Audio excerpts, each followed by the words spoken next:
అదేవిధంగా lorry urea పక్కదారి చక్రం తిప్పిన ఎమ్మెల్యే గన్మెన్, మరి కంగు తిన్న ఎమ్మెల్యే పోలీసులకు ఫిర్యాదు. మరి దీన్ని ఏమంటారు? ఇది అబద్ధం అంటారా? దిశ పేపర్ మీదే కదా. దిశ పేపర్లో వచ్చినటువంటి వార్త ఇక చూడుర్రి. చక్రం తిప్పిన ఎమ్మెల్యే గన్మెన్, కంగు తిన్న ఎమ్మెల్యే పోలీసులకు ఫిర్యాదు. తాను ఎమ్మెల్యే పిఏనని, ఓ లారీ లోడు యూరియా కావాలని మిర్యాలగూడ ఎమ్మెల్యే గన్మెన్ జిల్లా వ్యవసాయ అధికారులకు ఫోన్ చేసి యూరియాను పక్కదారి పట్టించిండు. ఈ సంఘటన ఆదివారం ఆలస్యంగా వెలుగులోకి వచ్చింది. యూరియా కొరతను ఆసరగా తీసుకొని ఎమ్మెల్యే బత్తుల లక్ష్మారెడ్డి గన్మెన్ నాగు నాయక్ ఒక లోడ్ యూరియా కావాలని వ్యవసాయ అధికారులకు ఫోన్ చేసి పక్కదారి పట్టించిండు.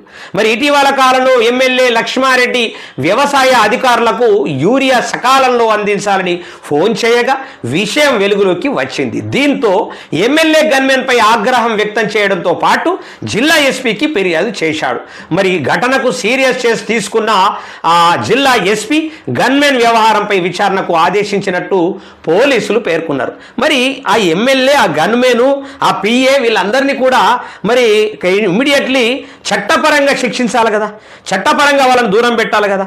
మరి దూరం పెట్టకుండా మళ్ళీ ఏదో స్టేట్మెంట్, ఏదైతే ఈ పేపర్లో స్టేట్మెంట్ వచ్చే విధంగా ఓన్లీ స్టేట్మెంట్ వస్తే చాలు, స్టేట్మెంట్ వచ్చిన తర్వాత దీన్ని పక్కదారి పట్టించేటటువంటి విధానం ఎందుకు? ఇది దయచేసి ప్రజలారా, రైతులారా, మీరందరూ కూడా మీరు ఖచ్చితంగా చైతన్యవంతులు కాకపోతే మాత్రం ప్రతి ఒక్క వర్గానికి తప్పకుండా అన్యాయం జరుగుతూనే ఉంటుంది. వీళ్ళు చేస్తూనే ఉంటారు, పక్కదారి పట్టిస్తూనే ఉంటారు. ఇలా రైతులకు ఒక విధమైనటువంటి అన్యాయం జరుగుతూ ఉంటే, ఒక విధంగా నిరుద్యోగులకు అన్యాయం జరుగుతూ ఉంటే, ఒక విధంగా ఒకవైపు కళాకారులకు అన్యాయం జరుగుతూ ఉంటే, వీళ్ళు షోకుల పడి ఇది మన జూబ్లీ హిల్స్ మీద కాన్సన్ట్రేషన్ చేసి అటు తిరుగుతున్నారు. ఈ అన్యాయం కోసం మాట్లాడే దిక్కు దివాన్ లేదు. వర్షాలు ఓరెత్తున పడి ఇలా దంచి కొట్టి వాన ఇలా క్లౌడ్ బస్ట్ అయి టోటల్గా మొత్తము పల్లెలు కానీ పట్టణాలు కానీ అతులాకుతులం అవుతుంటే దానికోసం పట్టించుకునేటటువంటి నాదులు లేడు. వీళ్ళు ఎందుకోసం మన డబ్బులతో వీళ్ళని పరిపాలన చేయించాలా?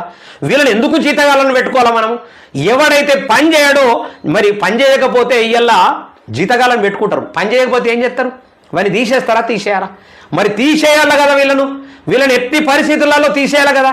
తీసేసే విధంగా ఖచ్చితంగా మీరు బరిగెల్ని ఖచ్చితంగా రెడీ చేసుకొని పెట్టుకోరు. అడవిలోకి పోయి ప్రతి ఇంటి ఒక చింతబరిగా ఉండాలి. వీళ్ళకు లగ్గం చేయాలి మీరు.